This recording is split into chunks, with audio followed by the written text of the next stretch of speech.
el presunto asesino de un papa, Jack el Destripador y el dudoso suicidio del banquero de Dios.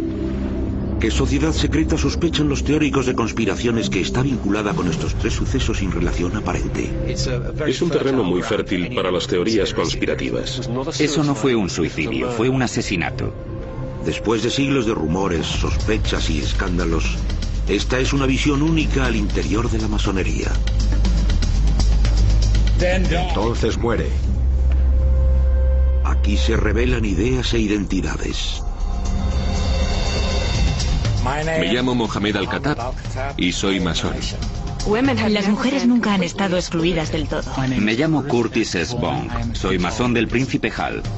Aquí se abrirán las puertas de logias de masonería de todo el mundo para que echemos un vistazo amplio a quiénes son los masones, qué hacen y cómo pueden estar relacionados con la muerte de un banquero italiano.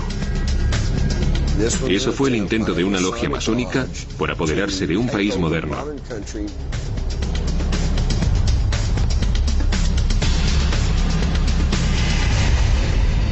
Dentro de la sociedad más secreta del mundo.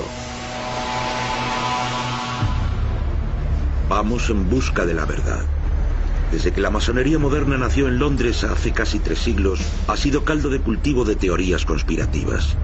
Algunas son perturbadoras, otras rayan con lo absurdo. Sea lo que creía saber usted sobre los masones, está a punto de cambiar.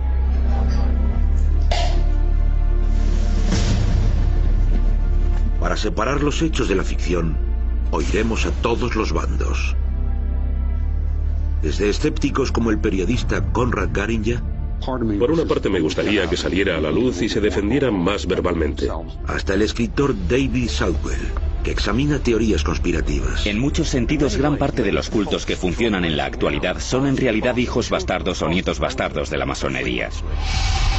Y los masones tienen la oportunidad de defenderse en una reveladora entrevista con John Hamill, director de comunicaciones de la Gran Logia de Inglaterra. La teoría de la conspiración me resulta divertida, a pesar de que paso mucho tiempo argumentando en su contra. Mostraremos grabaciones realizadas en exclusiva en logias masónicas de todo el mundo. Y conoceremos a una muestra sorprendente de masones modernos. Soy el reverendo Todd Kazan y soy masón. Hola, soy Janet Wintermute y soy masona. Clérigos, mujeres. ¿Cómo es posible que un grupo que abarca a tanta gente tan diversa sea acusado de cosas que van desde gobernar el mundo hasta el asesinato?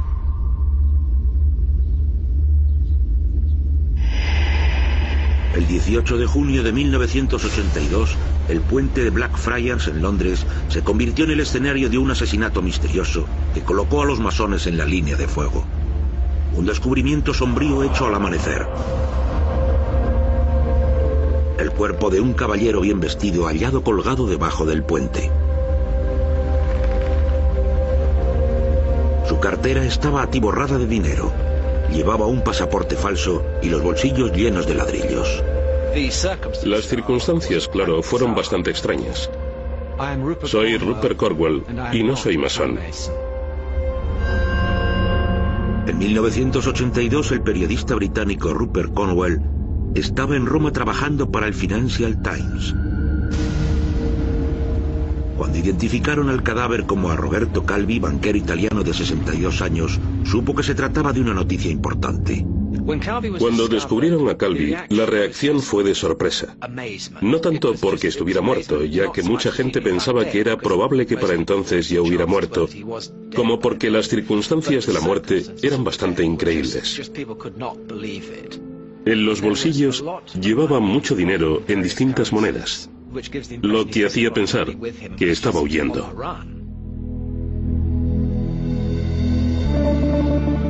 La policía de Londres tardó algo en identificar a Roberto Calvi porque encontraron el cuerpo sin su bigote característico. Guiándose solo por un pasaporte italiano falso, se pusieron en contacto con funcionarios de Roma. Cuando las autoridades supieron de quién se trataba, pudieron encontrar también un motivo para su posible suicidio. Calvi había ido ascendiendo por la industria de la banca italiana hasta llegar a presidente del Banco Ambrosiano, el banco privado más grande de Italia, que tenía vínculos muy fuertes con el Vaticano. Eso le ganó a Calvi el sobrenombre de El Banquero de Dios. Antes de su muerte, Calvi había sido detenido acusado de desfalco y condenado a 4 años de cárcel. Conrad Garinja es un periodista que lleva 2 décadas rastreando la historia de Calvi. Me llamo Conrad Garinja y no soy masón. Básicamente lo que ocurría era que había grandes cantidades de dinero que se blanqueaban a través del Banco Ambrosiano y se enviaban después a Latinoamérica y otros puntos de ultramar y allí desaparecían. Cuando todo aquello terminó, habían desaparecido 1.400 millones de dólares. Parte de ese dinero pertenecía al Vaticano. Calvi fue considerado personalmente responsable.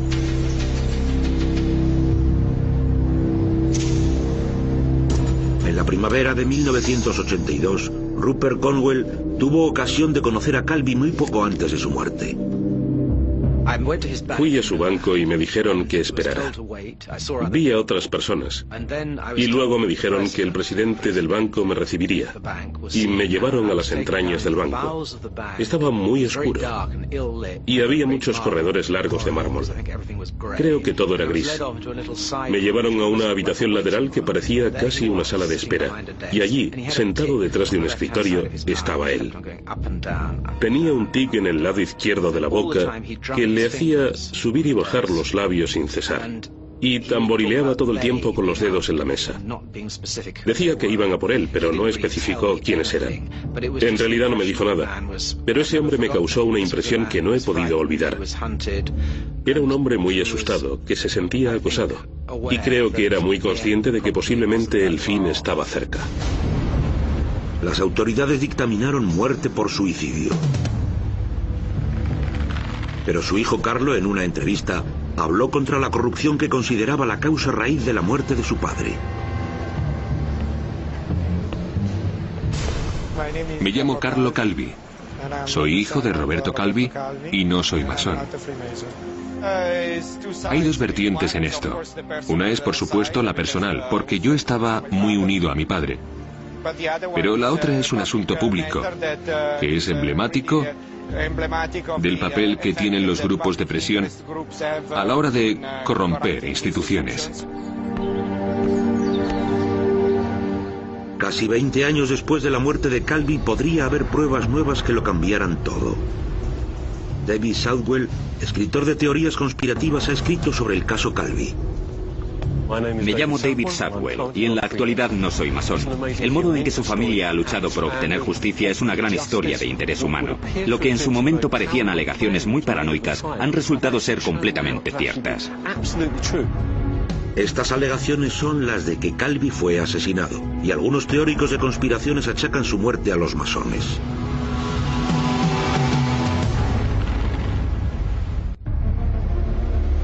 Todos los días vemos los signos y símbolos masónicos sin ser conscientes de ello.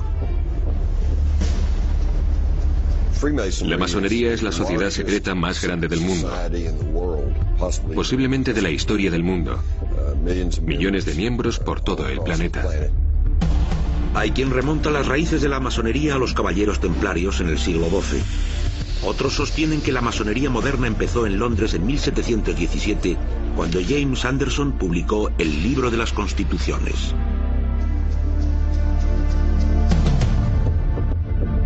En 1757 el movimiento se había extendido hasta los entonces embrionarios Estados Unidos de América.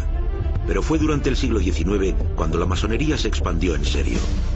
Soldados ingleses, escoceses e irlandeses llevaron consigo la masonería a África, Asia, India, Oriente Medio y Europa. A medida que se extendía la red, se convertía en una organización famosa por donar grandes sumas de dinero a caridades de todo el mundo. Un valor ese que los masones tienen todavía en alta estima. Ian Markham es profesor de teología y ética en el seminario Hartford, en Estados Unidos. Me llamo Ian Markham y no soy masón. Tenemos por una parte toda la filantropía y la participación cívica y el hecho de que muchos masones son personas muy simpáticas que juegan al golf y son muy respetables. Si entra usted en cualquier logia y pregunta a sus miembros qué es lo que hacen, la respuesta es muy tranquilizadora. Soy John Hamill y soy masón. Lo que intentamos hacer es descubrir lo que tenemos en común y cómo podemos desarrollar eso por el bien de la comunidad en su conjunto. Hacemos mucho trabajo de caridad, pero no solo dinero, también damos tiempo y talento. Los valores de la vida masónica se basan en 3 principios importantes: amor fraternal, verdad y caridad. La caridad es importante. Creemos que tenemos que ayudar a todos los que necesitan nuestra ayuda. Todos los masones juran ayudar a cualquiera que les pida ayuda. Soy Janet Wintermuth y soy masona. Los masones donan todos los días millones de dólares a caridades. Muchos millones. Los masones no han sido siempre tan abiertos. Hubo épocas en las que se veían obligados a reunirse en la clandestinidad. En Europa, el secreto masónico fue una reacción refleja a la política de Adolfo Hitler. Se calcula que al menos 80.000 masones murieron en campos de concentración nazis. La supervivencia de la masonería dependía de quién gobernaba el país en cada momento y de si perseguían a la gente. Los peores casos, por supuesto, fueron en los años 30 y durante la Segunda Guerra Mundial, cuando a los masones, como a los judíos o a los gitanos, los enviaban a campos de concentración solo por ser masones. Esta película norteamericana de propaganda muestra una campaña antimasónica en la Alemania nazi. Y también están los masones. En Alemania no hay sitio para sociedades secretas. Solo puede haber una sociedad y es el partido nazi. Hitler afirmaba que los masones se habían compinchado con los judíos para controlar la economía, la política y la prensa europeas. Cuando llegó al poder, Hitler destruyó todas las logias alemanas y adoptó abiertamente una política de exterminación de los masones.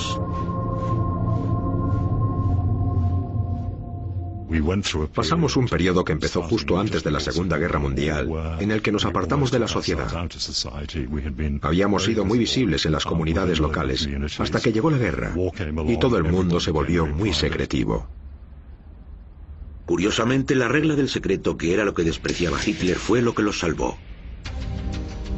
El secreto ha permitido a menudo sobrevivir a la masonería, pero el secreto y el hecho de que no son una orden abierta ha hecho también que la gente los difame e invente conspiraciones, y ha ayudado a crear el miedo a lo desconocido que se proyectó sobre la masonería y permitió que la sociedad pudiera perseguir a la masonería impunemente y a menudo sin justificación alguna. La práctica de no confirmar ni negar resulta perjudicial para la masonería, porque entonces se presupone culpabilidad. No informábamos al público, nos apartamos de los medios de comunicación y permitimos que creciera el mito de que la masonería era una especie de telaraña secreta. Un problema de la masonería es que, puesto que es una sociedad secreta, todo el mundo busca pistas sobre la verdadera naturaleza de esa sociedad.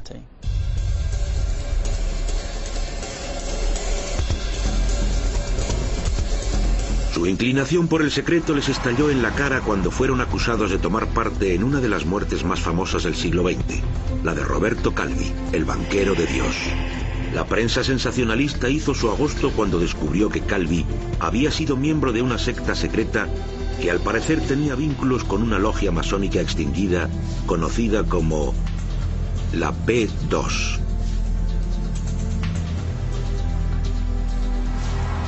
La logia P2, o Propaganda de Vida, como se la conocía antes, se creó en Italia en 1885 y fue infiltrada por funcionarios del gobierno y oficiales del ejército, así como también por hombres de negocios deshonestos, muchos de ellos relacionados con la mafia. Debido a eso, los jefes de la masonería se sintieron obligados a cerrar la logia Propaganda de Vida. Su líder, el financiero Lucio Gelli, fue expulsado de la masonería en 1976. Pasó la logia a la clandestinidad, le cambió el nombre a P2 y siguió dirigiéndola sin el consentimiento del Gran Oriente, la logia principal de Italia. Calvi era supuestamente miembro de la logia P2, pero no hay ninguna prueba de que fuera lo que nosotros consideramos un masón. Simplemente era miembro de esa P2 clandestina. Cuando Gelli reclutó a Roberto Calvi un año más tarde, en 1977, la P2 era simplemente un club privado con unos pocos socios de alto rango.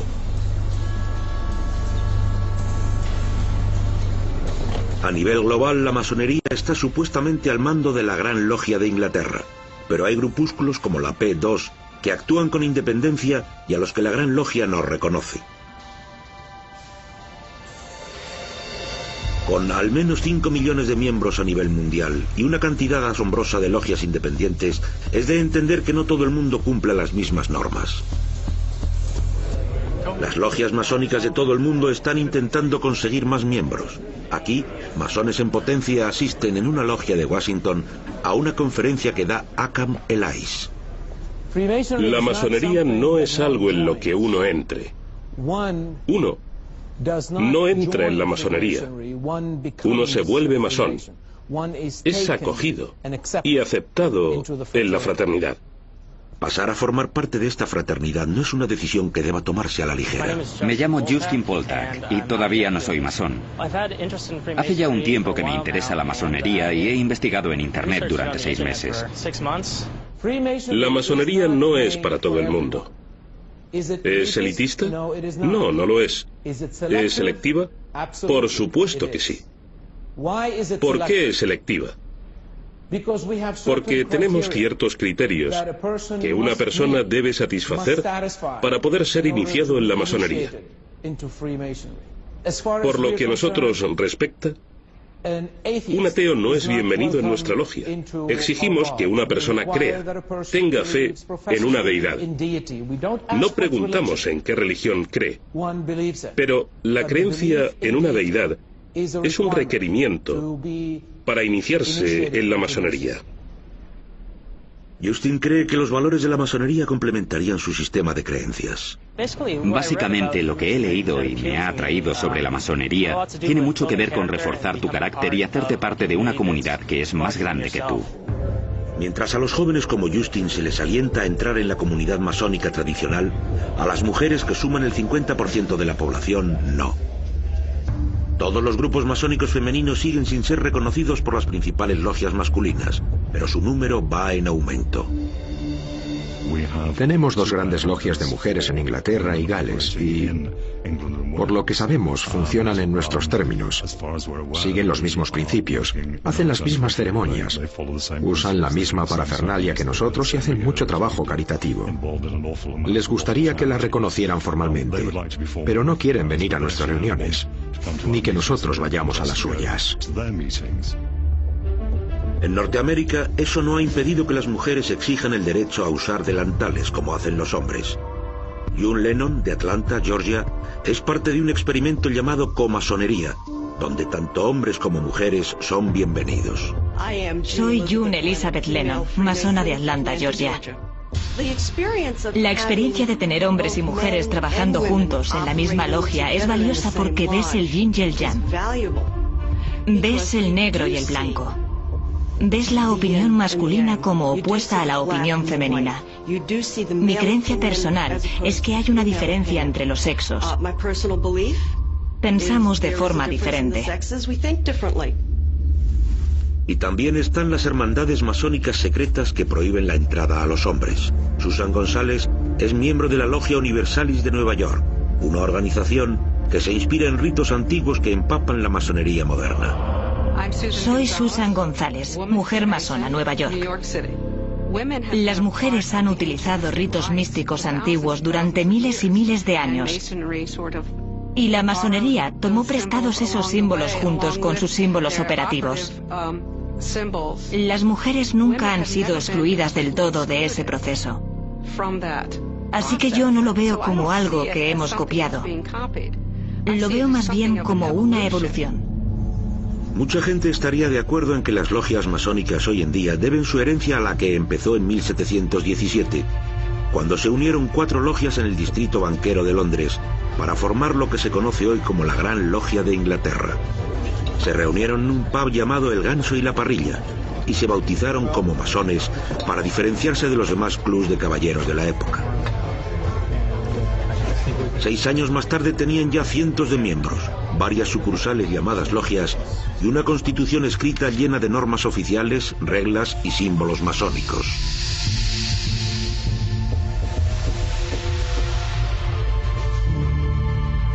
Sus motivos para montar un club secreto están envueltos en el misterio. Una teoría es que querían ofrecer una plataforma desde la que dar poder a las clases trabajadoras. Usaban conocimiento e información para crear un puente entre los ricos y los pobres.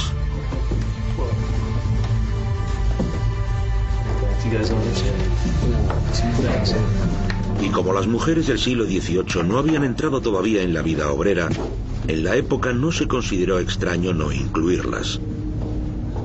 Hoy los masones reconocen la necesidad de cambiar con los tiempos. Creo que uno de los retos posibles es la relación de las mujeres con la masonería, con las organizaciones solo masculinas.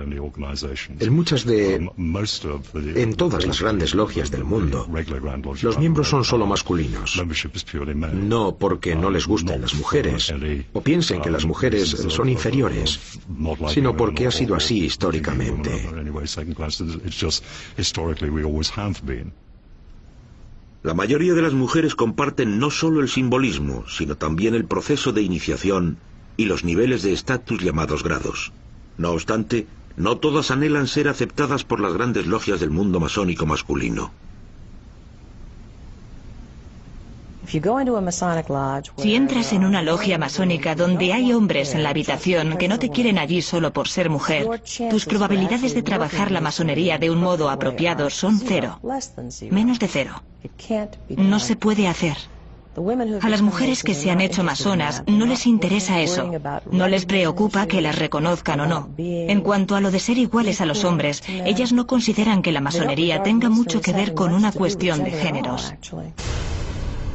Janet Wintemute, de Washington, pertenece a un club femenino todavía más exclusivo y secreto. Nuestro orden es extremadamente discreto. Nuestros rituales no se han publicado nunca bien en ninguna parte. Puedes comprar un libro que se titula Ritual de Duncan en cualquier Barnes & Noble y leer los rituales principales de la masonería para los 3 primeros grados, los grados de artesanos. Con mi orden no se puede hacer eso. Nosotras somos extremadamente discretas en ese tema. Pero ¿por qué ese afán de intimidad? Yo hice, como masona, el juramento de no divulgar ninguna información sobre quién hay allí ni lo que hacen. No porque queramos secretos, sino porque quieren tener ocasión de estar allí y de sentirse libres y abiertas, y están en su derecho. Algunos masones se han hecho la vida más difícil al negarse a divulgar al mundo exterior lo que sucede dentro de las logias. Robert Cooper es un masón de la Gran Logia de Escocia. Me llamo Robert Cooper y soy el conservador del museo y la biblioteca de la Gran Logia de Escocia. La sociedad y sobre todo la sociedad moderna necesita tener un coco. Y si como ahora vivimos en una sociedad empapada en teorías conspirativas, donde la gente no quiere aceptar responsabilidades por sus actos, nosotros nos convertimos en el chivo expiatorio natural. Llegó a ser una reacción refleja. Si algo iba mal, era porque los masones estaban detrás. Hay peligros de los que la gente que está en posición de poder tiene que ser consciente. Y el peligro por excelencia es que cuando uno no es transparente, lo van a interpretar mal. Algunos masones se están cansando de las acusaciones. Y en Inglaterra respondieron con una ceremonia pública. Su patrón y cabeza visible es un primo de la reina, Su Alteza Real el Duque de Kent, gran maestro de la orden. Sí, de vez en cuando. Digamos una vez cada 25 años. Por ejemplo, la gente puede ver que nuestros asuntos normales son tal y como los describimos. Puede que eso la incline a olvidar todas las preocupaciones ilógicas que pueda tener todavía sobre lo que en realidad no es más que una tendencia a la intimidad.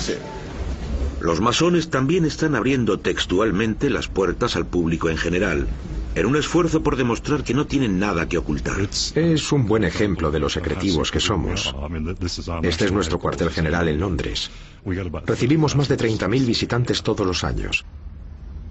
Cualquiera puede entrar desde la calle, visitar el edificio, ver la biblioteca y el museo. Pueden participar en una gira guiada donde les hablarán de todo esto. ¿Eso es secretismo? En Halifax, Canadá, Los masones han dado un paso más y nos permiten grabar dentro de su logia. El maestro masón Big Lewis nos muestra la sala de una logia típica. Esta parte de la logia se llama este. El gran sillón alto lo llamamos la silla de Salomón, y es donde se sienta el maestro de la logia.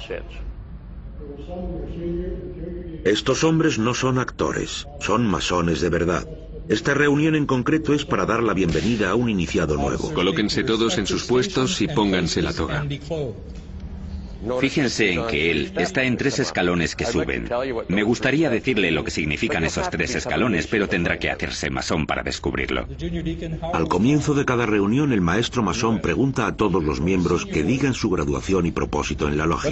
Hermano diácono, la primera gran preocupación de los masones cuando se reúnen es ver que la logia tenga todos los mosaicos que debe tener. Llevar a cabo ese deber e informar al solador de que estoy a punto de abrir esta logia en el 3er grado de masonería. Pedirle que tome nota de ello y se comporte de modo apropiado. Abajo, en el frente, hay 2 piedras a cada lado que llamamos sillares. Uno es un sillar burdo y el otro un sillar liso. El más burdo es el modo en que llega un hombre a la masonería, y el liso representa al hombre cuando llega a maestro masón. El tesorero es uno de los 4 miembros principales de una logia masónica. Y por supuesto está claro lo que hace: cuidar del dinero. Y con un poco de suerte, es un hombre que entiende algo de contabilidad y esas cosas. Al otro lado del maestro orador se sienta el secretario. Y el secretario de la logia se ocupa básicamente de los papeleos de la logia. En la mayoría de las logias es la mano derecha del gran maestro y se ocupa de que se hagan las cosas.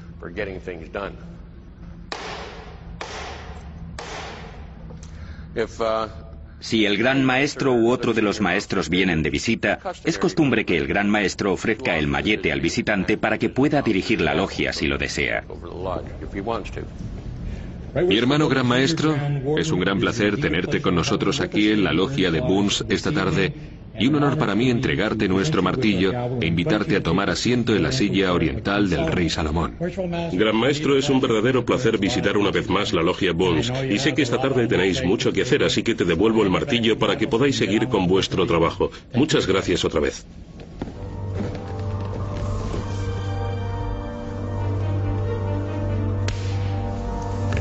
Una de las razones de esta nueva transparencia es ganarse la confianza del público. Pero este tipo de esfuerzos se llevó un golpe terrible cuando el masón William James murió de un disparo en 2004 en Nueva York. Las noticias de los periódicos informaban de que poco antes de morir había estado sentado en una silla con los ojos vendados y rodeado de latas en el sótano de una logia masónica.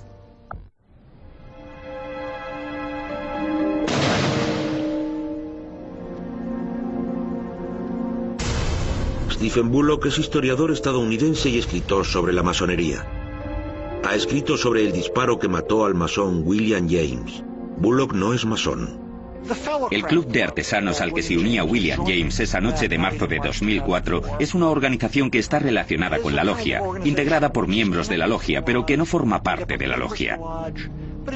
James había pasado la mayor parte del proceso de iniciación y había llegado al punto en el que hay un disparo falso, en el que un miembro del club saca una pistola, dispara balas de fogueo y otro miembro hace caer unas latas colocadas al otro lado del iniciado. Lo que pasó, por desgracia, fue que la persona de la pistola metió la mano al bolsillo y sacó una pistola que estaba cargada con balas de verdad, en lugar de una cargada con balas de fogueo. Disparó a William James y lo mató. Ese disparo avivó aún más las llamas de las teorías conspirativas. ¿Pero fue un ritual masónico que salió mal o simplemente un accidente trágico? La versión oficial de la Gran Logia de Inglaterra está clara.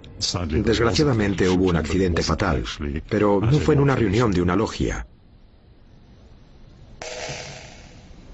Alguien disparó un arma pensando que estaba cargada con balas de fogueo y desafortunadamente llevaba balas de verdad. Pero eso dio la vuelta al mundo, como masón disparado en una iniciación. Como se escriben y se dicen tantas cosas raras sobre la masonería, la tendencia fue creer inmediatamente que habían disparado a un hombre durante una ceremonia de iniciación. El jefe de la logia de Nueva York se apresuró a aclarar que el incidente no tenía que ver con ninguna reunión de logia masónica, con el uso de ninguna logia masónica, ni con ningún ritual masónico de Nueva York. También recordó a sus miembros que las armas de fuego no juegan ni han jugado nunca ningún papel en ningún ritual masónico. El hombre que disparó la pistola no sabía lo que hacía. No tenía intención ni deseo de disparar contra William James. No veo que ese tiroteo pueda ser otra cosa más que una tragedia horrible. El hombre en cuestión, Albert Abe, se sintió destrozado. Se declaró culpable, fue acusado de homicidio en segundo grado y quedó en libertad condicional. Pero como tenía antecedentes criminales, también fue expulsado de la logia.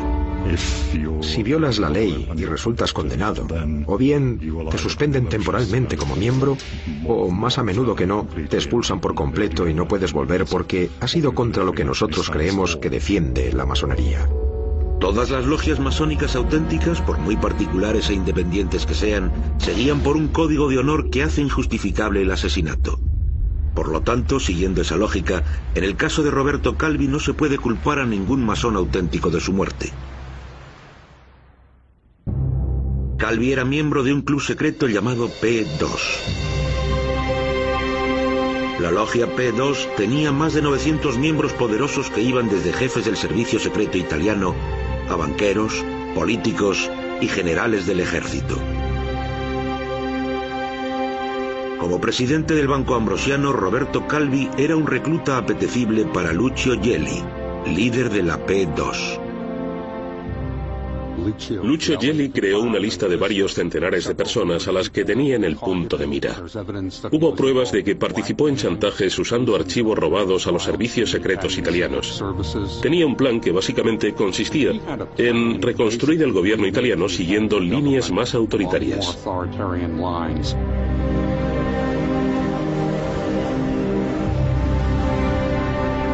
La P2 se fundó en 1877 y fue una logia masónica muy tradicional, hasta los años 60 en que Gelli se hizo con ella.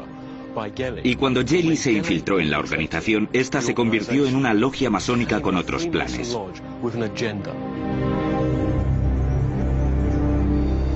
Los motivos de la P2 para subir a Calvi a bordo estaban claros.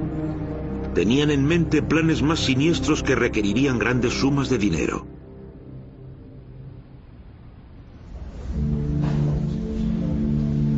Pero ¿por qué se unió Roberto Calvi, hombre de familia y católico devoto, a un grupo de renegados como la P2? Mi padre no participó del todo en esas cosas por voluntad propia. Lo que pasó fue que el banco había crecido. Se había convertido en objetivo de posibles OPAs. Tenían que sobrevivir entre grupos distintos, tanto entre las finanzas laicas como las católicas, y para hacer eso tenían que estar en contacto con los políticos. La logia P2 era una especie de intermediario de esos políticos, o sea que fue más una obligación que un acto de libre voluntad. Sospecho que Calvi se vio atraído por la P2 porque le ofrecía oportunidades de negocios, porque satisfacía su interés por la idea del poder oculto. Cuando entró al principio, y seguramente en los rangos más bajos de la organización, posiblemente no era consciente de que entraba no solo en una sociedad secreta, sino también en una sociedad secreta con un programa de conspiraciones dirigido a hacerse con el control del Estado italiano. Creo que había pruebas de que el Banco Ambrosiano prestaba dinero a la P2 y daba dinero a algunas de las personas relacionadas con Gelli. Esas alegaciones, verdaderas o no, terminaron por hacer sospechar a las autoridades y estalló el escándalo. La P2 se cerró oficialmente en verano de 1981. Después de que la policía registrara la casa de Gelli y encontrara una lista de miembros de la P2. Eso tuvo consecuencias drásticas para Roberto Calvi y acabaría por provocar su caída. La prueba más directa de que pertenecía a la organización P2 fue que su nombre estaba en la lista encontrada en la casa que Lucio Gelli, fundador y gran maestro de la logia, tenía en la Toscana cuando la registró la policía. Pero Calvi nunca lo negó, lo admitió. Y muchos de sus mejores amigos también eran miembros, y muchas personas con las que él había tratado eran miembros. Arnaldo Forlani, entonces primer ministro de Italia, se vio obligado a dimitir por alegaciones de que varios políticos prominentes estaban en la lista de miembros de la P2 encontrada en casa de Gelli. Jim Marrs es un teórico de conspiraciones y autor de Regidos por el Secreto. Jim Marrs, periodista, escritor, y no soy masón. Básicamente eso fue un intento de una logia masónica por apoderarse de un país moderno y crear una dictadura de extrema derecha. Y había bastantes pruebas de ello. Así que no crean que todos los que cuestionan lo que pasa con la masonería son personas que inventan conspiraciones. Esa fue una conspiración que estaba muy bien documentada. La masonería como movimiento no se benefició en absoluto de esas irregularidades financieras. La masonería no estuvo mezclada en eso, con excepción del grupo P2, que era una logia irregular. Por supuesto, la P2 había sido cerrada antes de eso. Había sido cerrada a mediados de los años 70 y los masones ya se habían distanciado de ella. Estaba considerada como una logia irregular de rufianes y habían expulsado al gran maestro. Aunque los miembros de la P2 no seguían el verdadero código de conducta masónico, el hecho de que se llamaban miembros de una logia y se reunían en secreto resultó pernicioso para los masones.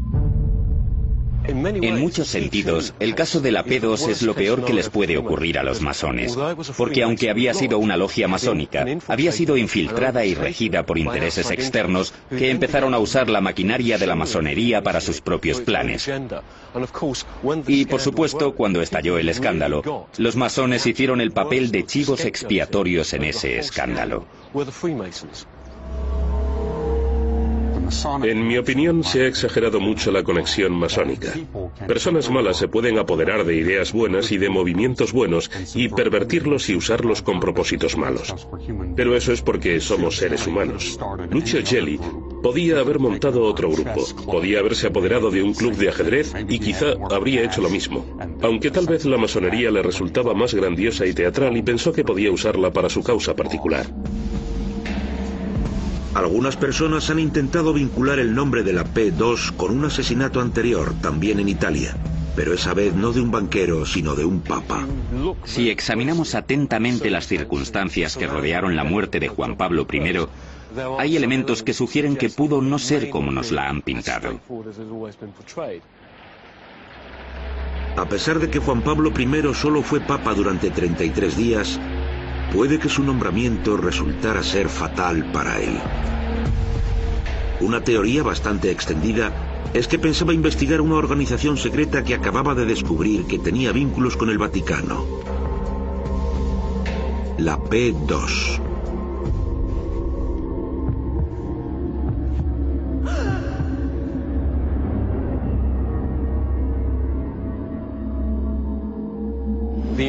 La investigación que habría llevado a cabo Juan Pablo I de haber vivido habría puesto en peligro a varios cardenales de alto rango, a miembros de la P2 y a un gran número de personas de la mafia y la política italiana.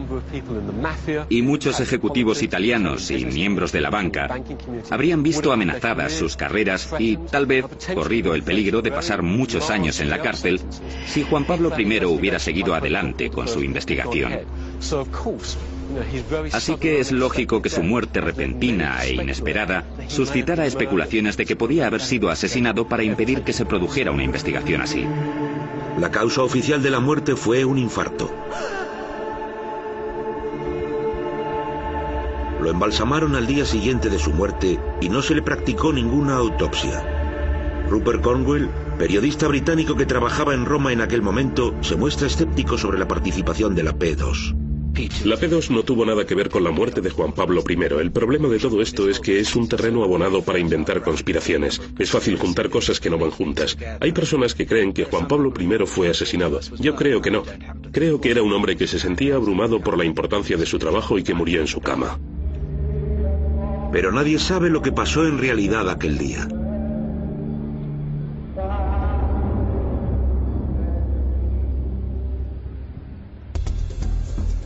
Los masones insisten en que son una hermandad inocente que no tiene lazos con poderes políticos ilegítimos.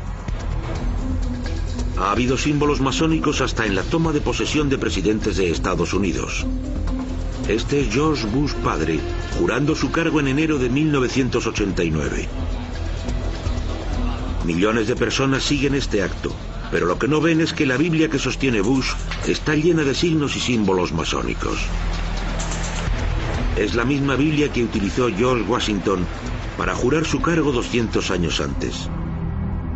Esa Biblia contiene el alfabeto secreto de una de las órdenes sociales y espirituales más antiguas y poderosas del mundo.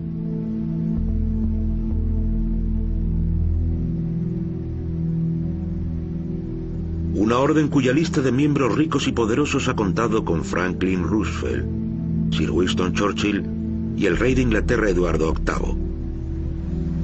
Puede que sea precisamente porque hay tantos masones en posiciones de poder en el mundo, por lo que el público general cree que son algo más que un club de hombres. A la gente se le ha metido en la cabeza, y no sabemos por qué, que somos unos conspiradores que quieren gobernar el mundo. Tienen la idea de que somos una especie de gobierno secreto detrás del gobierno. Como yo le dije a alguien hace poco, si de verdad gobernáramos el mundo, no estaría hablando con usted y respondiendo a sus preguntas sobre los problemas que tenemos.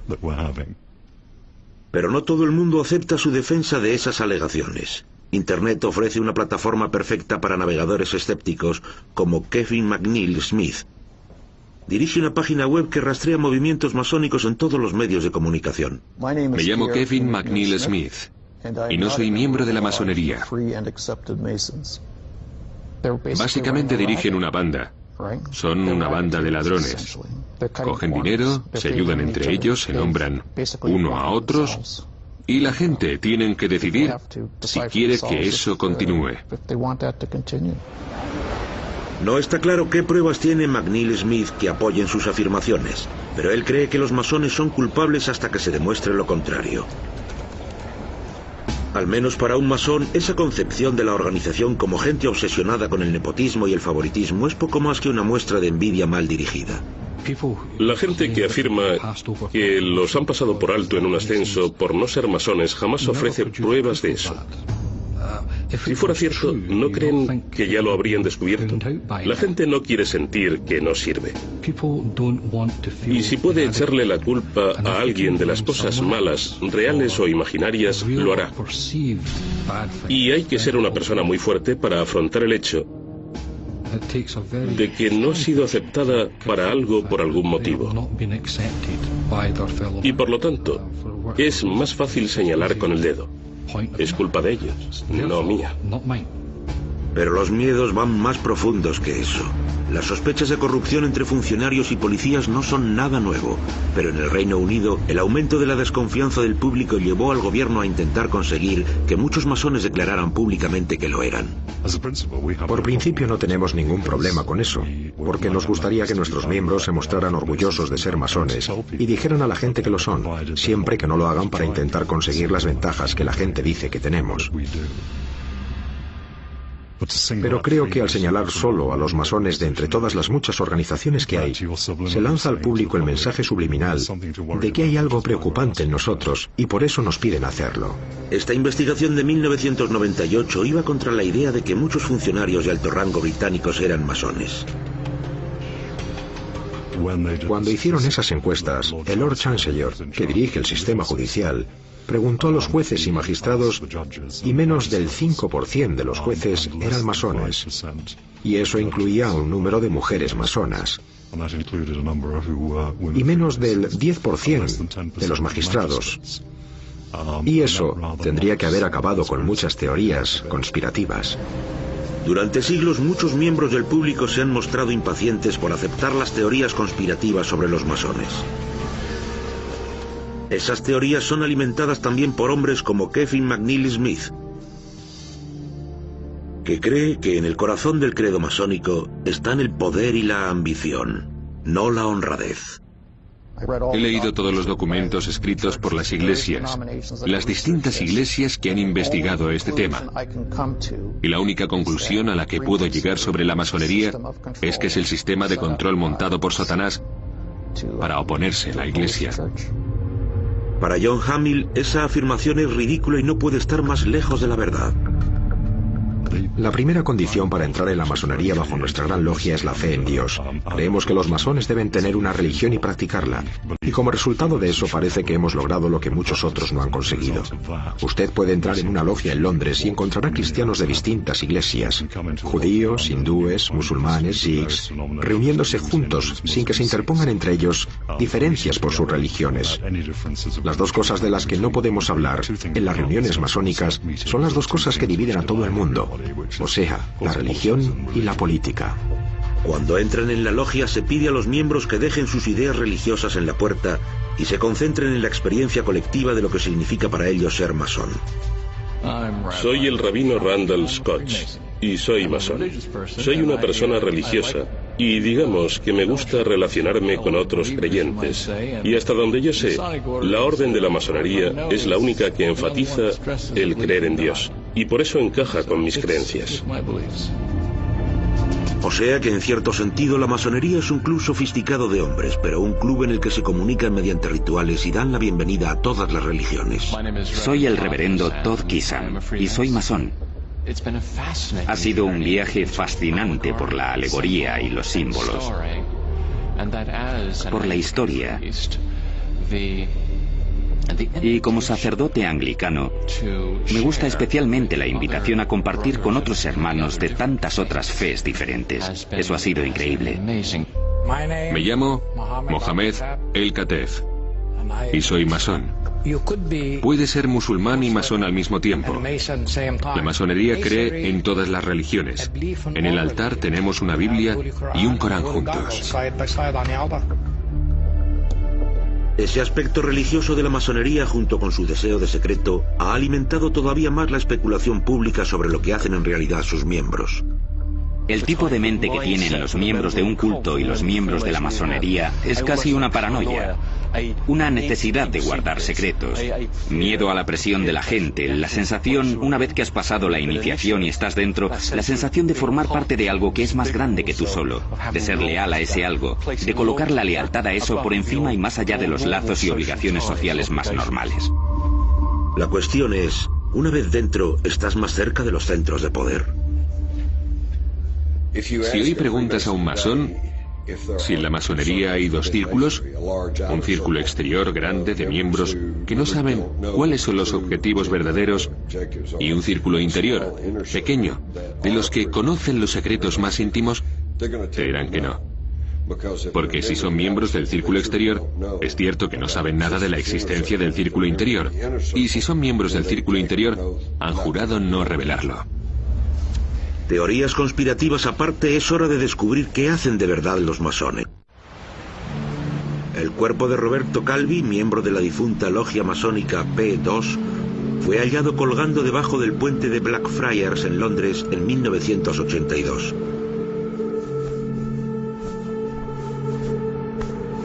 La policía de Londres no tardó en calificar su muerte como suicidio. Roberto Calvi era un hombre desesperado que estaba huyendo y cuyo mundo se derrumbaba a su alrededor, y era posible que hubiera decidido acabar con todo aquello, pero su hijo Carlo no estaba convencido. La conclusión de la policía de Londres y de los patólogos fue suicidio. Pero tanto la prensa italiana como la británica se mostraron escépticos desde el principio. Carlo Calvi cree que su padre, que estaba acusado en Italia de desfalcar 27 millones de dólares, se proponía limpiar su nombre.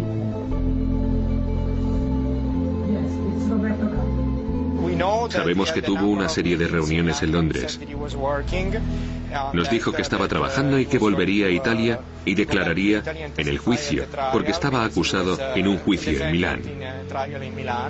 Calvi desapareció de Italia en circunstancias muy sorprendentes. Nadie supo que se había ido hasta 4 o 5 días más tarde.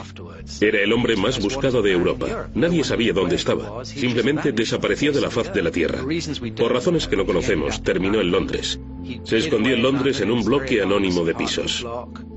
Puede que tuviera amigos en el mundillo de los negocios y de la banca de Londres. Desde luego tendría bienes guardados allí. Puede que tuviera razones para querer venir a Londres. Tal vez pensara que si lo detenía la policía en Londres estaría fuera del alcance de la P2. que estaría aquí más seguro que en Italia, porque creía que en Italia la P2 poseía tanta influencia que seguramente no sobreviviría para llegar al juicio. A medida que Roberto sentía aumentar la presión, empezó a temer por la seguridad de su familia y planeó que se reunieran todos en Washington, donde vivía Carlo. Aunque estaba muy ocupado con su trabajo, siempre intentaba pasar el máximo tiempo posible con su familia. Le gustaba llevar un horario regular. Le gustaba estar en contacto constante con nosotros. Estuvo en contacto con nosotros hasta el final. Nuestra relación familiar era muy estrecha. Un par de días antes de la muerte de Roberto Calvi llamó a su hijo. Poco sospechaba Carlo entonces que esa sería la última vez que hablaban.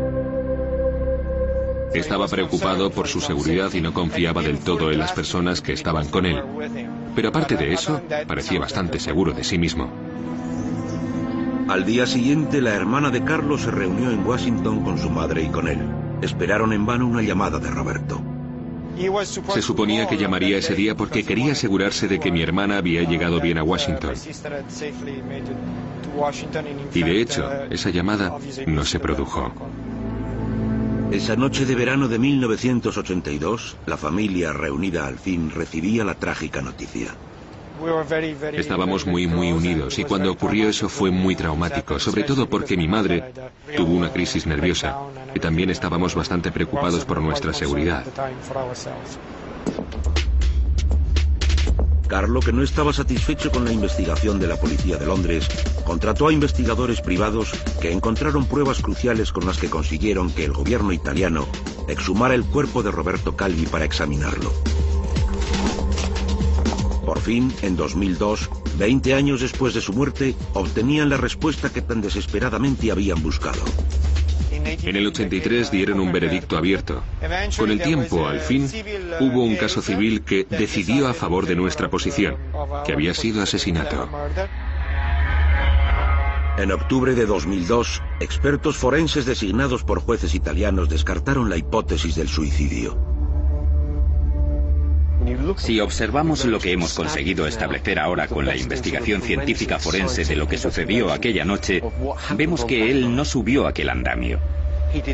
Calvi no puso los ladrillos en sus bolsillos. No se puso la soga al cuello.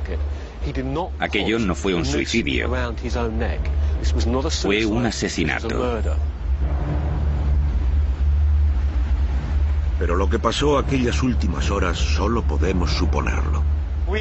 Llevamos a cabo reconstrucciones de los hechos debajo del puente, lo que mostró que había sido imposible bajar andando hasta el extremo de los andamios y que se colgara él mismo, por el modo en que se encontró el cuerpo.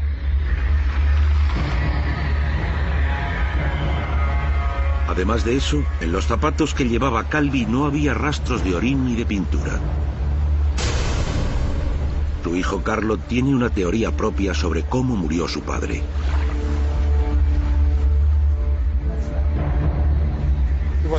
Lo convencieron de que saliera del refugio de Chelsea, del lugar en el que se quedaba.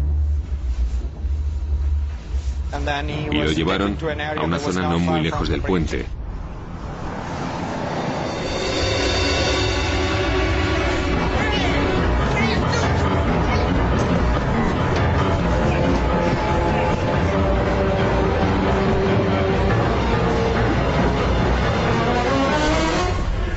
Lo estrangularon y trasladaron su cuerpo en un bote y lo colgaron del puente.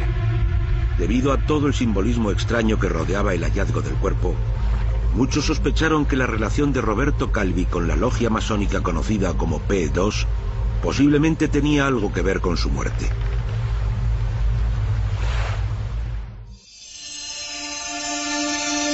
El simbolismo de la masonería sigue siendo uno de los mayores enigmas. Echemos un vistazo al billete de dólar y al diseño presuntamente siniestro que hay en el embés. Aunque el ojo que todo lo ve y la pirámide de 13 escalones fueron propuestas de no masones, persiste la idea de que el gran sello de los Estados Unidos es un símbolo críptico de poder masónico. Y tenemos también este truco de salón. M, A, S, O-N.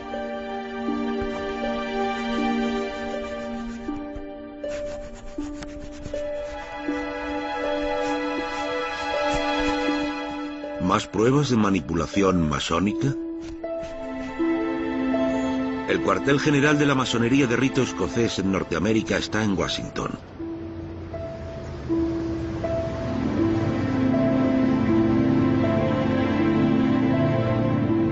Por fuera el templo es simplemente monumental, pero dentro nos encontramos un reino oculto, de imágenes a iconos, mármol y mitos.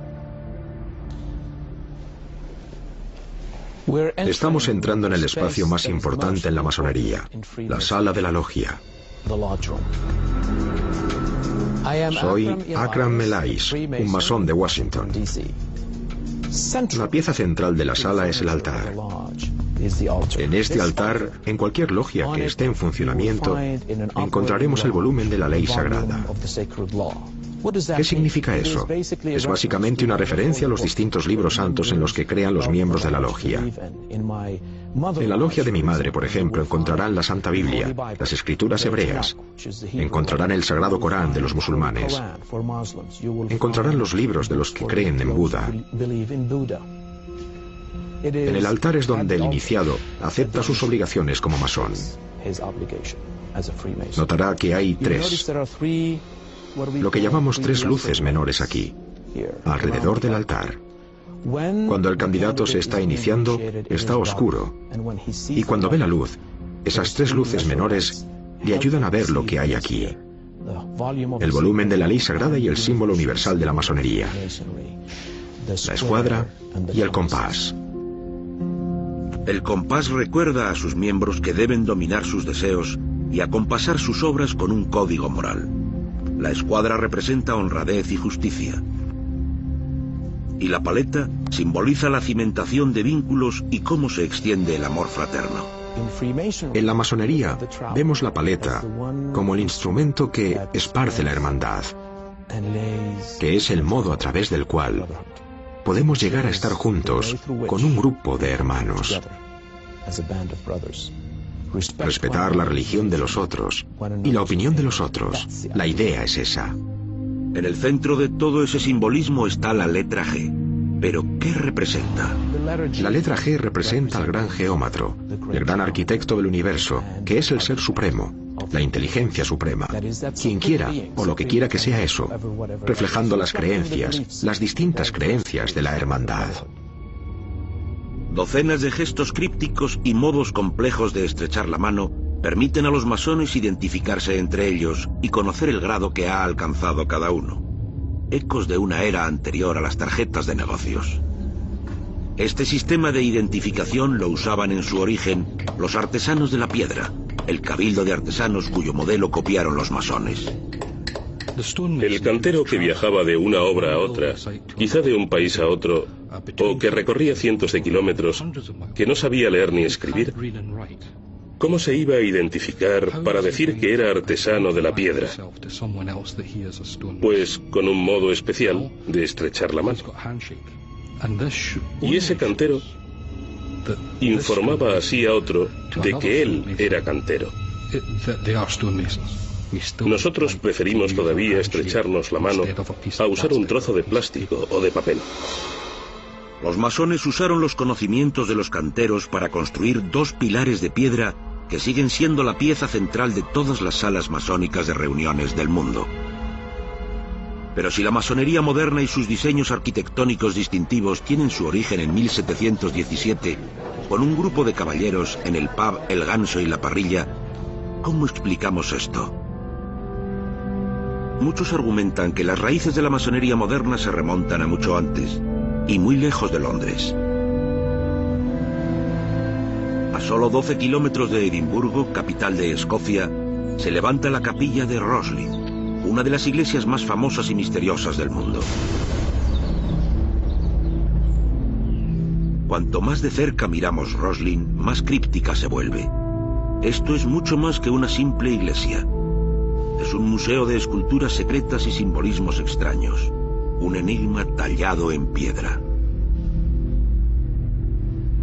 En el corazón del misterio están los dos pilares distintos conocidos como maestro y aprendiz. Para alguien que no esté en el ajo, solo son algo raro, pero un masón los reconoce al instante. Los pilares parecen seguir el código masónico, pero se levantaron 300 años antes de la reunión en el ganso y la parrilla, en la que se fundó la masonería moderna.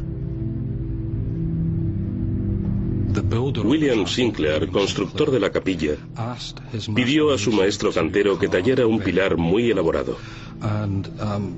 Y el maestro artesano miró el dibujo y contestó que era imposible tallar ese pilar sin ver el original.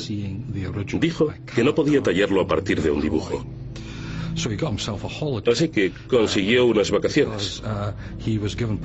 Le dieron permiso para viajar a Italia, concretamente a Roma, y ver el original. Después de estudiarlo, volvió a Roslin para tallar el pilar. A su regreso, se encontró con que su aprendiz había tallado un pilar mucho más magnífico. Se quedó atónito. Preguntó quién había tallado aquel pilar, y el aprendiz se adelantó orgulloso y dijo que había sido él. Y el maestro cantero tuvo un ataque de furia envidiosa y lo mató allí mismo. Y después comprendió el terrible crimen que había cometido y se quitó la vida. Algunos historiadores creen que el diseño de esos pilares sugiere que los hicieron tenían conocimientos de masonería. Pero los masones actuales se apresuran a aclarar cualquier confusión relativa a los pilares de la capilla de Roslin. En primer lugar, yo diría, y estoy seguro de que esto escandalizará a mucha gente, que no hay simbolismo masónico en la capilla de Roslin. Los obreros de aquí no eran masones, eran canteros, maestros artesanos de la piedra. Hay muchos libros y programas de televisión que confunden ambas cosas y logran también confundir a la gente. Por eso, oigo a menudo a personas que vienen aquí, al museo y a la biblioteca, y declaran con orgullo que nosotros construimos la capilla de Roslin. Y quieren decir, nosotros, los masones. Pero no es cierto. La capilla de Roslin la construyeron los canteros, los artesanos de la piedra, sí, pero no los masones. Y hay una diferencia fundamental. Aunque Robert Cooper sostiene que los masones no tuvieron nada que ver con la construcción de Roslin, sí rebate la teoría de que la masonería nació en 1717. En Escocia no podemos aceptar eso, porque tenemos pruebas escritas de más de 100 años antes de esa fecha. Y, como he dicho antes, había gente que no eran canteros y entraban en los cabildos de los canteros. Y creo que está bastante claro que, si examinamos las ceremonias de los canteros, las frases que utilizaban, los movimientos y las palabras, eran palabras muy específicas que todavía forman parte de la masonería moderna. O sea que está claro que, en ese sentido, pasaron muchas cosas de los rituales de los cabildos de canteros a los rituales de la masonería moderna. Esa no es la única teoría alternativa sobre la creación de la masonería. Nos gusta pensar que la masonería empezó en el Egipto antiguo, sino antes, con los constructores y decoradores de las pirámides. En último término, no importa mucho dónde empezara la masonería, porque eso es una cuestión arqueológica. Lo que de verdad importa de la masonería es lo que representa, lo que puede hacer por la humanidad, lo que puede hacer por sus miembros. Un aspecto interesante de la masonería es que los miembros no obedecen a una autoridad central. No hay un papa masónico, ni un gran imán, ni un arzobispo que promulgue decretos y edictos. La masonería como tal no tiene un dogma. No dice a sus miembros lo que significan las cosas. Y eso es raro, ¿verdad? Si lo pensamos bien, es bastante raro. Aquí tenemos una organización, pero no dice a sus miembros lo que deben pensar de la organización. Y eso es único de la masonería. Otro aspecto único es la importancia que tienen los signos y símbolos en la masonería.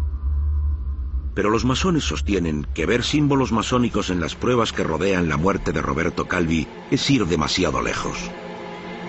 No obstante, algunas personas dicen que los ladrillos encontrados en los bolsillos de Roberto Calvi son un vínculo posible con la masonería.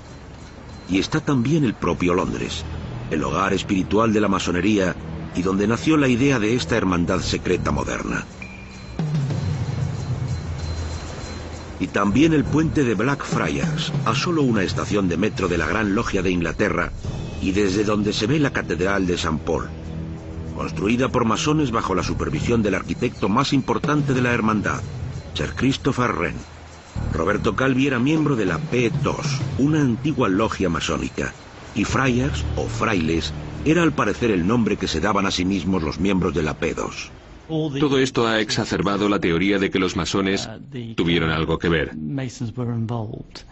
Nada de eso ha sido probado. Y no está claro cuál podría ser el motivo. Supongo que dirán que quizá silenciarlo porque sabía demasiado. ¿Y cómo se defienden los masones de esas alegaciones? Se sugirió que había sido ejecutado al estilo masónico, pero nosotros no metemos ladrillos en los bolsillos de la gente y los lanzamos al río. Los masones construían con piedra, no con ladrillos. Pero todo eso es solo de un periodista con inventiva que piensa, vamos, ¿quién puede haber hecho eso? Vamos a cargárselo a los masones otra vez. Y ellos inventan todas esas pruebas, pero si las examinas bien no hay nada sólido en ellas. La premisa básica debajo de todo esto a mí me resulta preocupante. Es el hecho de que se asuma que porque la gente sea masona hará ciertas cosas. Y hasta algunos no masones, como Ian Markham, creen que es exagerado asumir que la masonería tiene algo que ver. Es un modo muy elaborado de matar a alguien. Y resulta muy confuso porque se tomaron todas esas molestias y porque plantaron todos esos símbolos en el cuerpo. Aunque la muerte de Calvi tenía connotaciones rituales con la masonería, eso no significa que fuera obra de masones. La verdadera cuestión es por qué se tardó tanto en probar que Roberto Calvi no se había suicidado. El caso se llevó de un modo terrible. Creo que hubo un cierto grado de informaciones que lo cuestionaban. ¿Cómo era posible que ese hombre se hubiera suicidado? Las circunstancias eran muy raras. Y sin embargo, la policía quería que fuera suicidio. El caso Calvi no fue el mejor momento de la policía de Londres. Pero las peculiaridades del caso eran tan evidentes que en unos pocos meses cambiaron de idea y cambiaron el veredicto de suicidio a un veredicto abierto. Y en los últimos años, la policía de Londres ha llegado a admitir que Calvi seguramente fue asesinado. Yo puedo afirmar categóricamente que no hubo una conspiración en la policía de Londres, ni por símbolos masónicos, ni por nada similar. Sin embargo, las personas responsables de la muerte de Roberto Calvi parecieron tomarse muchas molestias por inculpar a los masones. Para convertirse en masón, los miembros nuevos tienen que ser aprobados en una votación secreta. Una bola blanca significa un voto de sí, y un solo cubo negro significa la exclusión. Los miembros en potencia deben decir que están interesados en entrar en la masonería por voluntad propia y confesar su fe en un ser supremo. A medida que los masones nuevos van subiendo de rango, entran en una jerarquía de masones novicios, maestros masones y grandes maestros. 33 niveles llamados grados. A cada uno de ellos se llega mediante una iniciación secreta y se ven recompensados con una contraseña secreta. El primer grado se centra en conquistar las emociones e impulsos y el segundo en recopilar conocimientos. El tercer grado se alcanza cuando el candidato reúne todo eso para quedar purificado físicamente, ágil mentalmente y enriquecido intelectualmente. El tercer grado de iniciación se basa en la leyenda de Hiram Abiff, medianoche de lo que podría ser cualquier calle de cualquier ciudad del mundo. Estamos dentro de este templo masónico para ser testigos del punto cumbre de un ritual extraño y sagrado que solo se lleva a cabo unas pocas veces al año. Cada ritual conlleva un alto nivel de planificación y entre bastidores parece la parte de atrás de cualquier teatro. Necesito que metan unos 3 centímetros, ¿vale? Pero estos hombres no son actores que interpretan para nuestras cámaras. Son ejecutivos y abogados, ciudadanos y hermanos. Masones del siglo XXI que representan una escena que se ha interpretado del mismo modo exacto en logias masónicas de todo el mundo desde principios del siglo XVIII.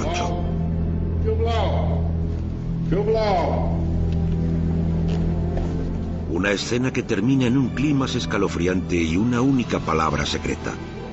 Aparentemente absurda para el extraño, pero seria para los hombres de barbas falsas y lo que parecen trajes de Santa Claus. El personaje central del ritual es un cantero bíblico llamado Hiram Aviv, arquitecto del templo del rey Salomón en Jerusalén. Es una figura bíblica menor que solo se menciona en el libro de las crónicas de la Biblia y que aquí se ha transformado en el personaje central de la leyenda y el ritual masónicos. Gran maestro Hiram Aviv, me alegro de encontrarte solo.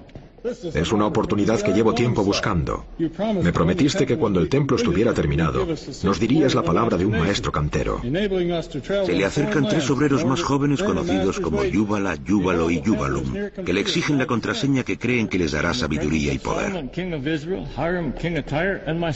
Gran maestro Hiram Aviv, por última vez te exijo la palabra secreta de un maestro cantero o te arrancaré la vida. La vida me la quitaréis, la integridad nunca. Entonces muere. La negativa del anciano le cuesta la vida.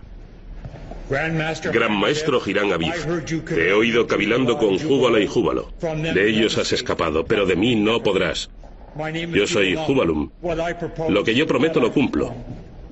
Sostengo en la mano un instrumento de muerte. Si me lo niegas ahora, lo harás a costa de tu vida.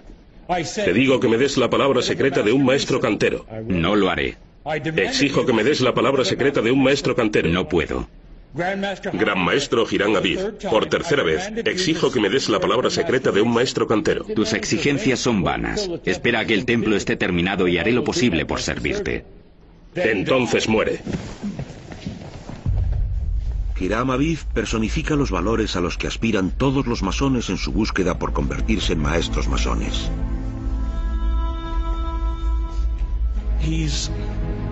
Es una personificación de un sistema de creencias. Es un mito puramente masónico. Robert Lomas es autor de Girando la llave de Hiram. Es un masón. Hiram Aviv representa el ego. Y al ego hay que matarlo para que el espíritu pueda elevarse libre.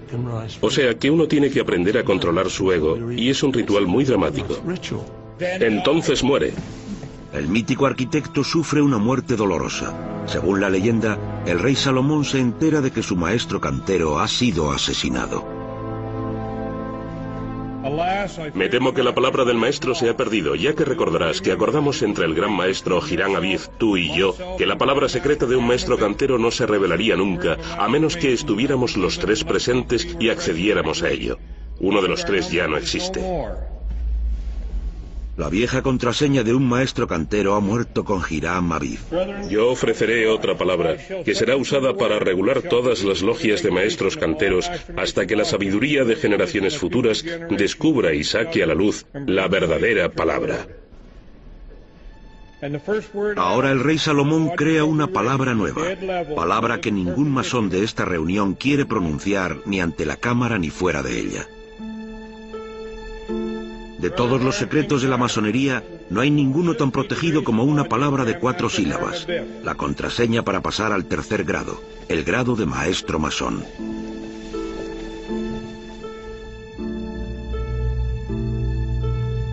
La palabra secreta es Mahabon. La interpretación más común de esta palabra es que es una corrupción del hebreo Mahabone, que se puede traducir como ¿este es el constructor? La palabra se le comunica en un susurro al futuro maestro masón junto con un apretón de manos y una postura.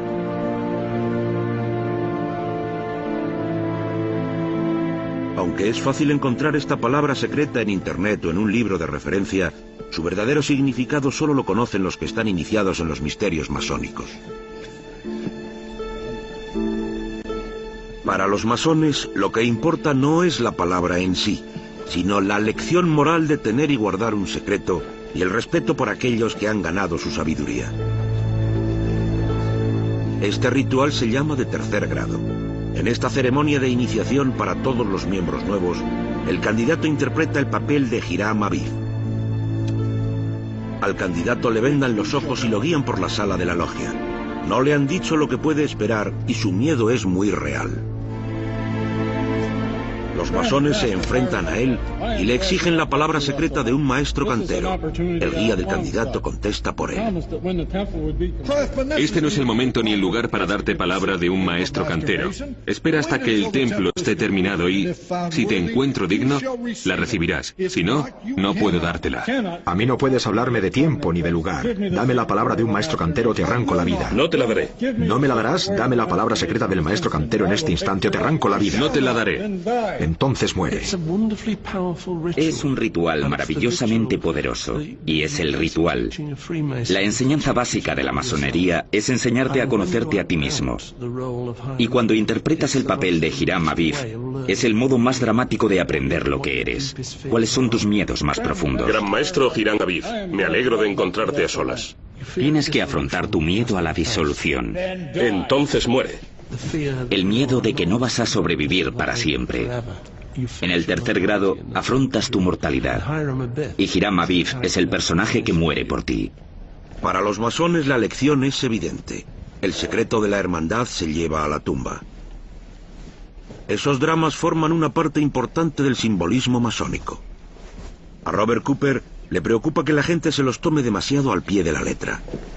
Hoy en día, desgraciadamente, se da una situación en la que la gente, especialmente los no masones, miran lo que hacemos los masones en esos dramas y obras de teatro y se los creen a pies juntillas.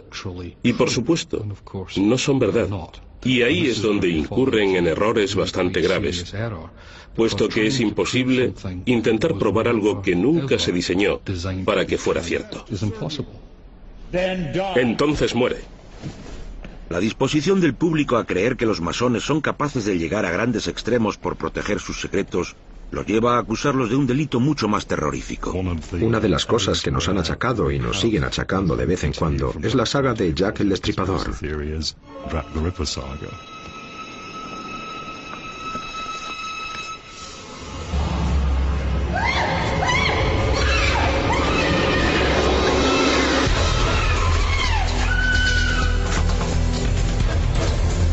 En 1888 había un asesino suelto por las calles de Londres. Ese asesino cortaba el cuello a sus víctimas, mutilaba sus cuerpos y les arrancaba los órganos internos. El asesino conocido como Jack el Destripador no fue capturado nunca.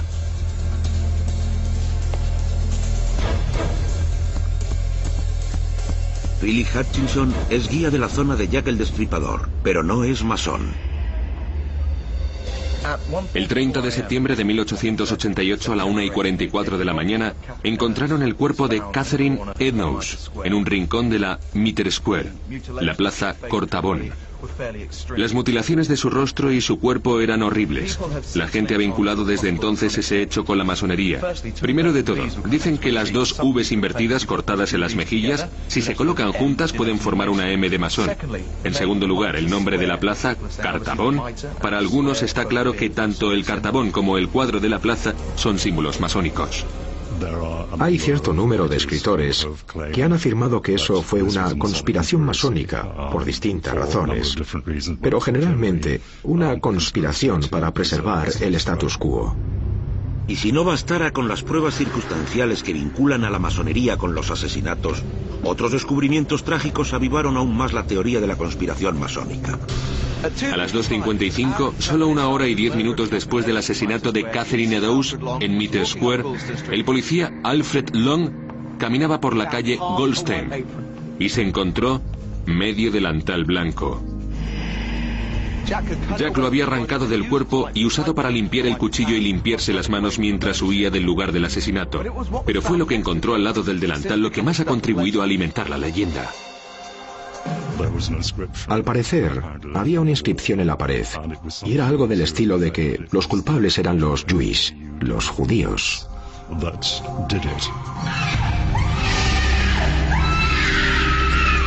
¿Ese graffiti pretendía ser una declaración antisemita?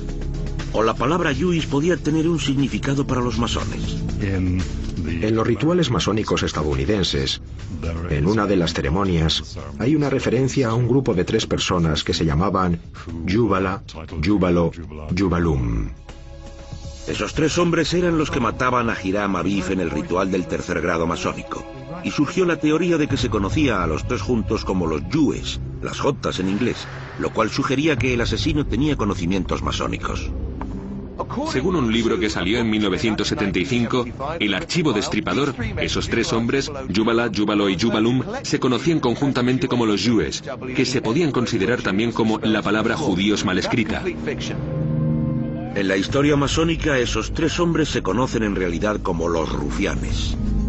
Ese ritual relacionado con Jubala, Jubalo y Jubalum se abandonó en la masonería británica en 1814 y desde luego en 1888 solo un auténtico experto en masonería habría podido captar una referencia a ellos. El comisionado de policía, Sir Charles Warren, masón a su vez, hizo borrar el graffiti. Seguramente lo hizo más para reprimir sentimientos antisemitas que por una tapadera masónica. John Hamill argumenta que todo esto es obra de inventores de conspiraciones.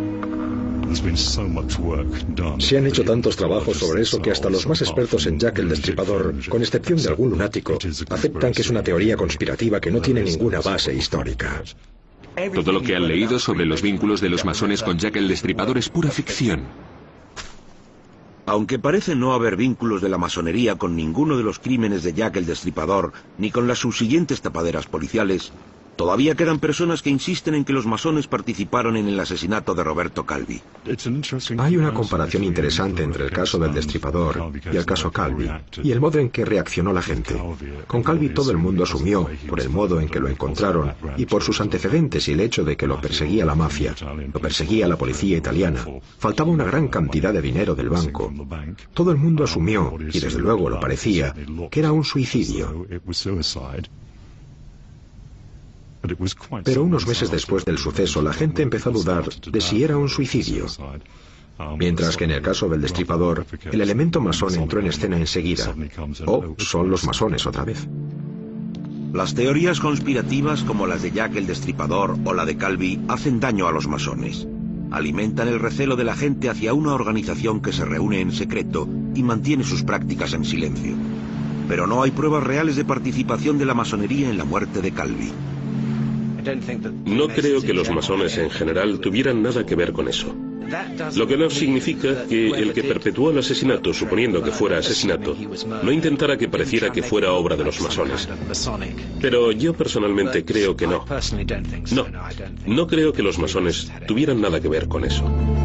¿Y quién más tenía motivos? Asumiendo que lo matara la mafia tenía un par de motivos. Uno era que habían perdido dinero a través de él. Le habían confiado un dinero a Calvi para que lo blanqueara y el dinero se había evaporado por la caída del Banco Ambrosiano. Esa es la razón más probable. Yo creo que el miedo de la mafia a que si confesaba podía contar secretos terribles de la organización no les gustaba en absoluto. Uno de los motivos de que mucha gente llegue a la conclusión de que los masones participaron en la muerte de Roberto Calvi fue que ya antes se había asociado a los masones con la desaparición misteriosa de un hermano masón. En 1826, William Morgan, de Nueva York, era un masón novicio que presumía de que iba a publicar un libro revelando los secretos más profundos de la hermandad.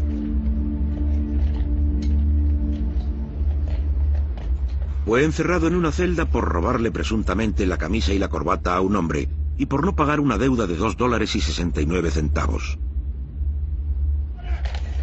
De pronto llegó un grupo de hombres al pueblo, pagó su fianza y se llevó a William Morgan en un carro. Sus secuestradores eran masones. Lo metieron a la fuerza en un carro y se alejaron gritando: «¡Asesinato, asesinato!». No sabemos lo que sucedió después de eso. Su cuerpo no se encontró nunca.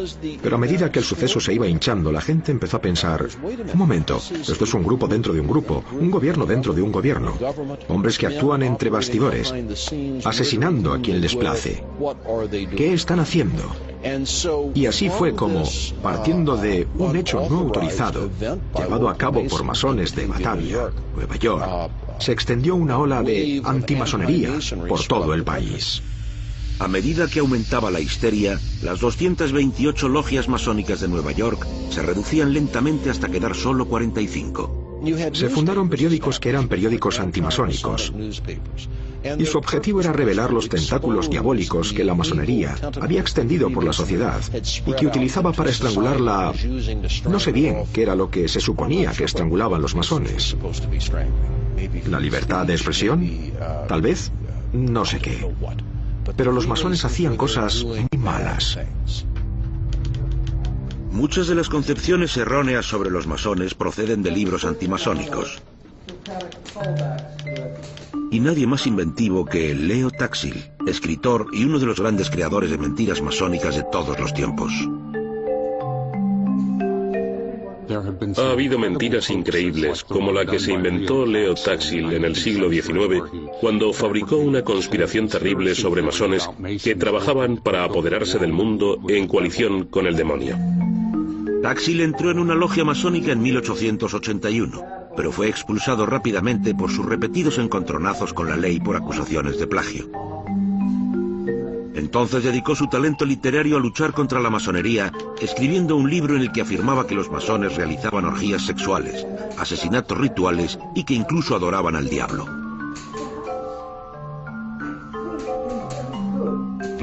Leo Taxil se dedicó a hacer libros contra los masones.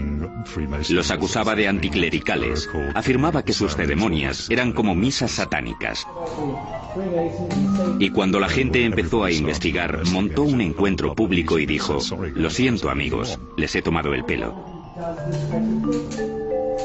Esos rumores están vivos todavía, sobre todo en lugares como Internet, donde puedes encontrar casi cualquier variante de teoría conspirativa. Y esos rumores encajan bien con el gusto de Internet por la exageración y la desinformación. Autores populares como Dan Brown ayudan a alimentar el apetito del público por las teorías conspirativas. Si yo fuera un novelista como Dan Brown y buscara una buena trama, si necesitara una organización que tuviera sedes en muchos lugares, que estuviera encubierta en un manto de misterio y secretos, no encontraría nada mejor que la masonería. Dan Brown es interesante, pero una de las sorpresas puede ser que somos los héroes en lugar de los villanos que todo el mundo espera que seamos. Y es una situación muy interesante, ya que la masonería ha sido secuestrada por muchos autores populares para promocionar una teoría concreta. Yo no digo que esté mal en ningún sentido, pero es interesante que no se haya preguntado ni a la masonería ni a los masones si lo que escriben es verídico. Por desgracia, a menudo no lo es. Aunque los masones esperan ahora parar esas teorías conspirativas abriendo sus puertas a la prensa y al público, siempre les será difícil limpiar completamente su nombre. Antes de que Roberto Calvi fuera encontrado ahorcado debajo del puente de Blackfriars en 1982, se especulaba que se había visto mezclado con la mafia. Sus asesinos o presuntos asesinos fueron básicamente cuatro. Cuatro de las personas que estaban relacionadas con su fuga, su huida de Roma a Londres, más un mafioso que se dice que ordenó el asesinato. Pero el asesino en sí, la persona que supuestamente llevó a cabo el asesinato, murió convenientemente hace 5 o 6 años, de modo que no podrá testificar. Sabemos que Roberto Calvi fue asesinado, que no fue un suicidio. Las pruebas forenses son demasiado sólidas y abrumadoras para que sea posible otra conclusión, y hubo una conspiración para asesinarlo. Quien quiera que lo hiciera no lo hizo solo. Uno de los sospechosos principales es Pippo Calo, un hombre conocido como el cajero de la mafia, que cumple actualmente cadena perpetua en una cárcel italiana por crímenes de la mafia no relacionados con este caso. Calo organizó presuntamente el asesinato de Calvi porque le preocupaba que pudiera revelar secretos perjudiciales para los estamentos políticos y religiosos italianos. Creo que ese caso era en gran medida como un caleidoscopio, es decir, que en el dibujo había varios trozos de mosaicos diferentes.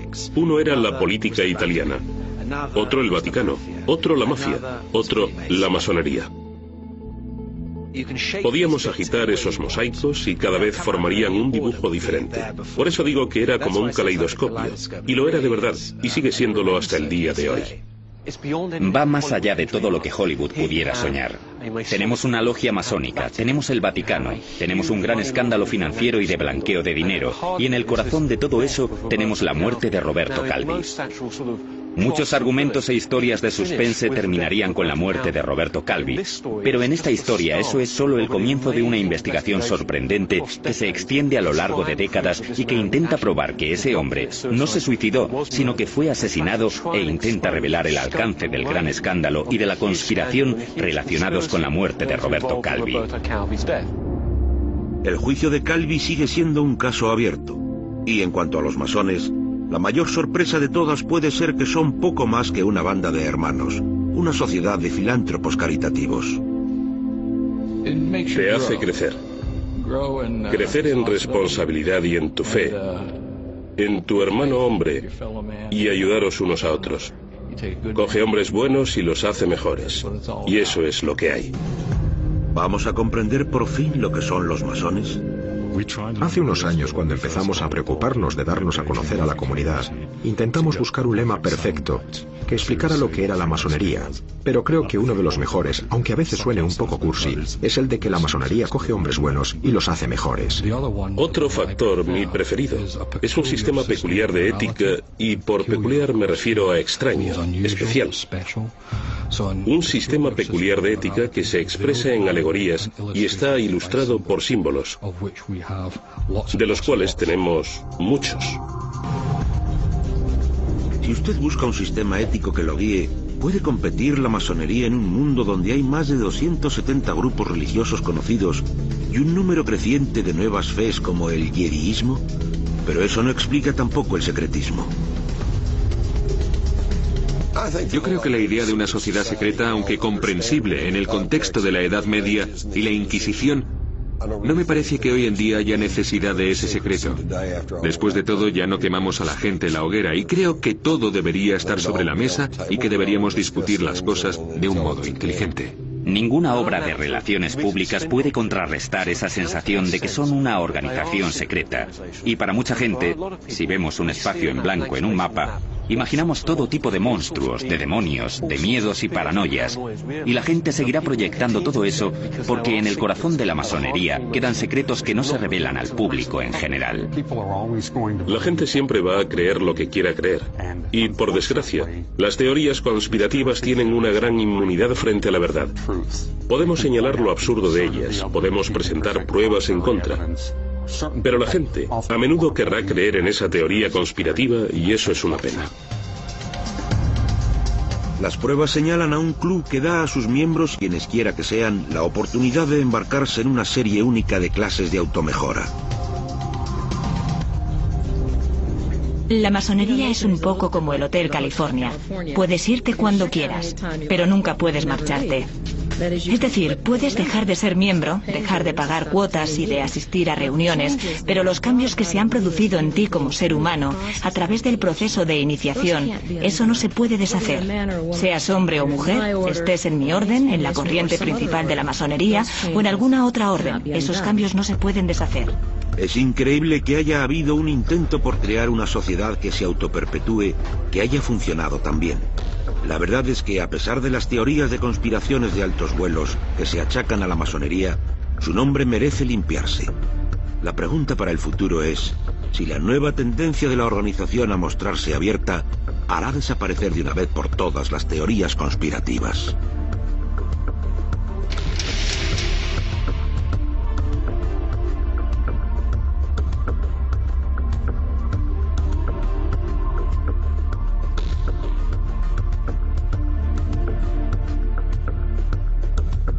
Es importante. Creemos que tenemos que ayudar a todos los que necesitan nuestra ayuda.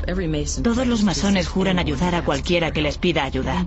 Soy Janet Wynne-Mute y soy masona. Los masones donan todos los días millones de dólares a caridades. Muchos millones. Los masones no han sido siempre tan abiertos. Hubo épocas en las que se veían obligados a reunirse en la clandestinidad. En Europa, el secreto masónico fue una reacción refleja a la política de Adolfo Hitler. Se calcula que al menos 80.000 masones murieron en campos de concentración nazis. La supervivencia de la masonería dependía de quién gobernaba el país en cada momento y de si perseguían a la gente. Los peores casos, por supuesto, fueron en los años 30 y durante la Segunda Guerra Mundial, cuando a los masones, como a los judíos o a los gitanos, los enviaban a campos de concentración solo por ser masones.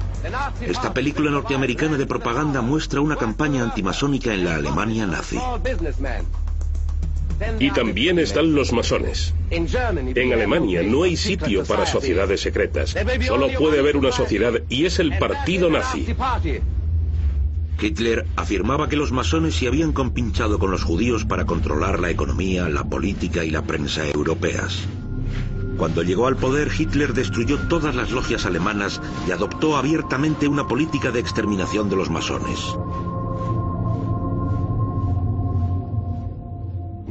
Pasamos un periodo que empezó justo antes de la Segunda Guerra Mundial, en el que nos apartamos de la sociedad. Habíamos sido muy visibles en las comunidades locales, hasta que llegó la guerra, y todo el mundo se volvió muy secretivo. Curiosamente, la regla del secreto, que era lo que despreciaba Hitler, fue lo que los salvó. El secreto ha permitido a menudo sobrevivir a la masonería, pero el secreto y el hecho de que no son una orden abierta ha hecho también que la gente los difame e invente conspiraciones, y ha ayudado a crear el miedo a lo desconocido que se proyectó sobre la masonería y permitió que la sociedad pudiera perseguir a la masonería impunemente y a menudo sin justificación alguna. La práctica de no confirmar ni negar resulta perjudicial para la masonería, porque entonces se presupone culpabilidad. No informábamos al público, nos apartamos de los medios de comunicación y permitimos que creciera el mito. De teorías conspirativas ha escrito sobre el caso Calvi. Me llamo David Sadwell y en la actualidad no soy masón. El modo en que su familia ha luchado por obtener justicia es una gran historia de interés humano. Lo que en su momento parecían alegaciones muy paranoicas han resultado ser completamente ciertas. Estas alegaciones son las de que Calvi fue asesinado, y algunos teóricos de conspiraciones achacan su muerte a los masones.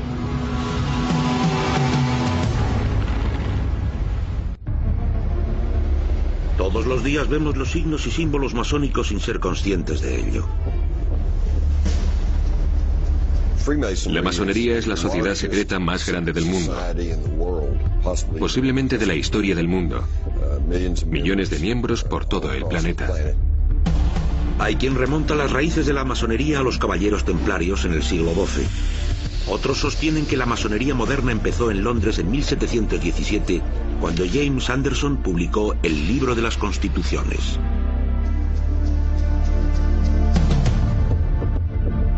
En 1757 el movimiento se había extendido hasta los entonces embrionarios Estados Unidos de América. Pero fue durante el siglo XIX cuando la masonería se expandió en serio. Soldados ingleses, escoceses e irlandeses llevaron consigo la masonería a África, Asia, India, Oriente Medio y Europa.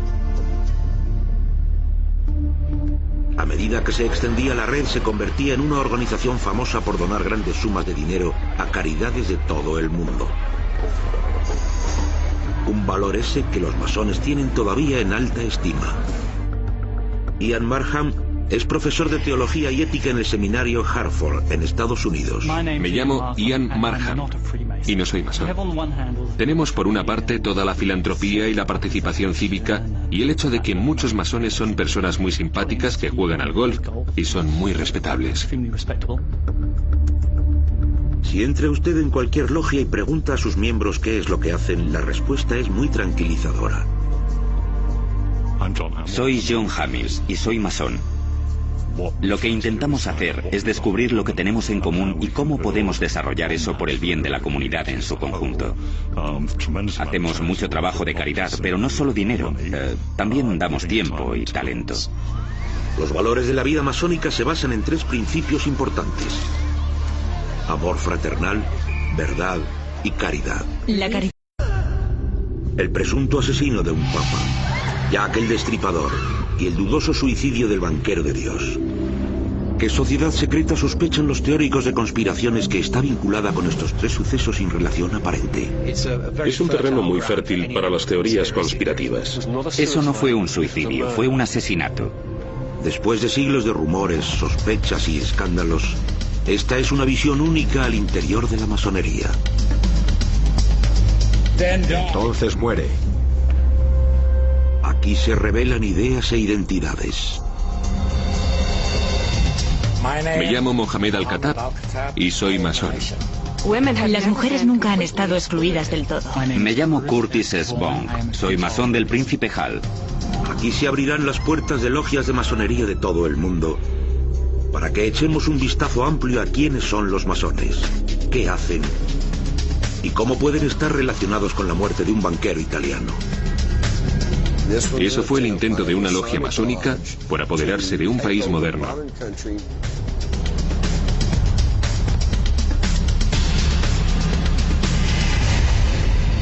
Dentro de la sociedad más secreta del mundo.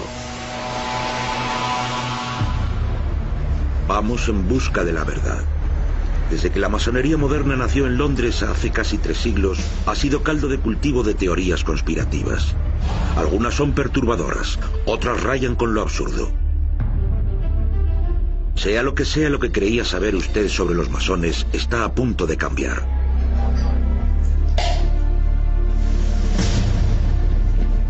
Para separar los hechos de la ficción, oiremos a todos los bandos.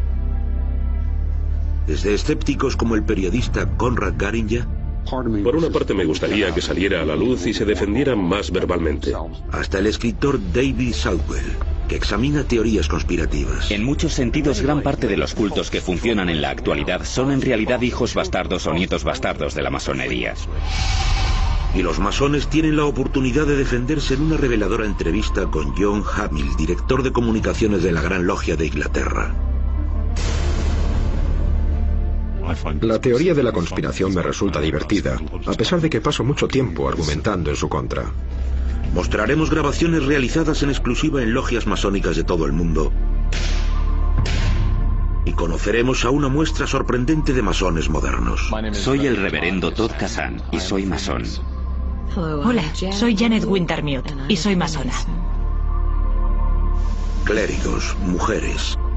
¿Cómo es posible que un grupo que abarca a tanta gente tan diversa sea acusado de cosas que van desde gobernar el mundo hasta el asesinato?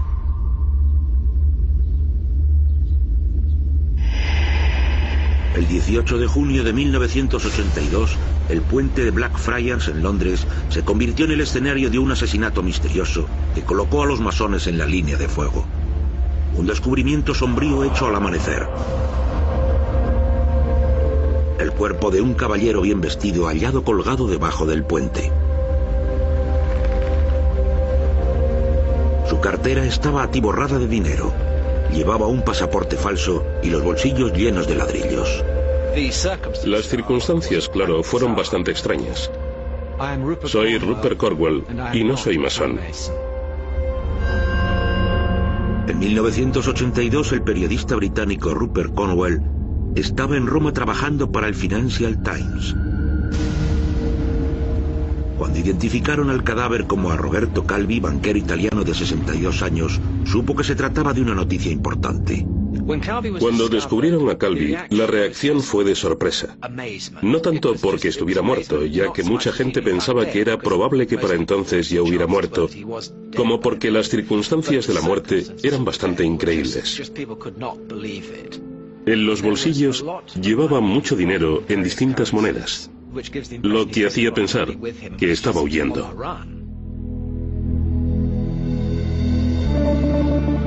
La policía de Londres tardó algo en identificar a Roberto Calvi porque encontraron el cuerpo sin su bigote característico.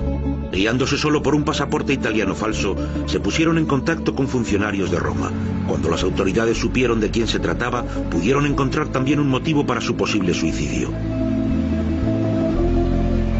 Calvi había ido ascendiendo por la industria de la banca italiana hasta llegar a presidente del Banco Ambrosiano, el banco privado más grande de Italia, que tenía vínculos muy fuertes con el Vaticano. Eso le ganó a Calvi el sobrenombre de El Banquero de Dios. Antes de su muerte, Calvi había sido detenido acusado de desfalco y condenado a 4 años de cárcel. Conrad Garinger es un periodista que lleva 2 décadas rastreando la historia de Calvi. Me llamo Conrad Garinger y no soy masón. Básicamente lo que ocurría era que había grandes cantidades de dinero que se blanqueaban a través del Banco Ambrosiano y se enviaban después a Latinoamérica y otros puntos de ultramar, y allí desaparecían. Cuando todo aquello terminó, habían desaparecido 1.400 millones de dólares. Parte de ese dinero pertenecía al Vaticano. Calvi fue considerado personalmente responsable.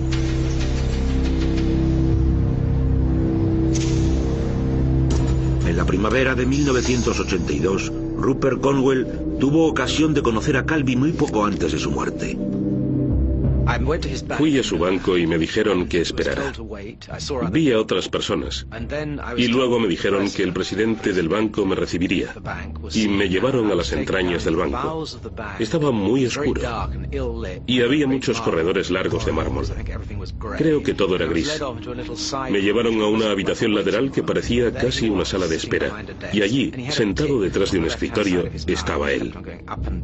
Tenía un tic en el lado izquierdo de la boca que le hacía subir y bajar los labios sin cesar, y tamborileaba todo el tiempo con los dedos en la mesa. Decía que iban a por él, pero no especificó quiénes eran. En realidad no me dijo nada, pero ese hombre me causó una impresión que no he podido olvidar.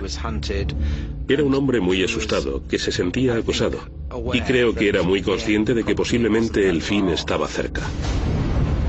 Las autoridades dictaminaron muerte por suicidio.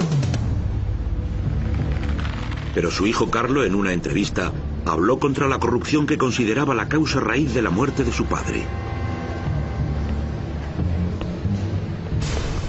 Me llamo Carlo Calvi. Soy hijo de Roberto Calvi y no soy masón. Hay dos vertientes en esto.